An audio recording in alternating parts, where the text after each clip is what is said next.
Everyone, সকলে কেমন আছো? আশা করছি সকলে খুব ভালো আছো। আমিও খুব ভালো আছি। তো আবার চলে এসেছি একটা নতুন ভিডিও নিয়ে।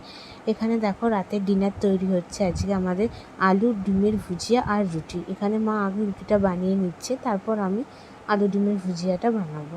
তো এখানে মা ফুলকো ফুলকো রুটি তৈরি করছে। এই গরমে রান্না করতেও খুব কষ্ট হয়, জানো তো সবারই, কিন্তু কিছু করার নেই, আমাদের তো খেতে গেলে রান্না করতেই হবে, তাই না? তো এখানে মায়ের রুটি হয়ে গেছে প্রায়। আর এখানে আমি ডিমের ভুজিয়ার জন্য আলু, পেঁয়াজ আর লঙ্কা কুচিয়ে নিয়েছি। তবে কড়াইতে সর্ষের তেল দিয়ে এখানে পেঁয়াজ কুচিটা দিয়ে নিলাম। দেওয়ার পর এবার এখানে দেবো আলু আর লঙ্কা কুচি। এখানে মশলা বলতে আমি তেমন কিছুই দিইনি, দিয়েছি নুন, হলুদ, জিরের গুঁড়ো আর ধনের গুঁড়ো দিয়ে এটাকে ভালো করে মিক্সড করে নিই। এবার এর মধ্যে ডিম দিয়ে দেবো। ডিমটাকে মিক্সড করলেই রেডি আলু ডিমের ভুজিয়া। আজকের মতো টাটা, আবার দেখা হবে নেক্সট ভিডিওতে।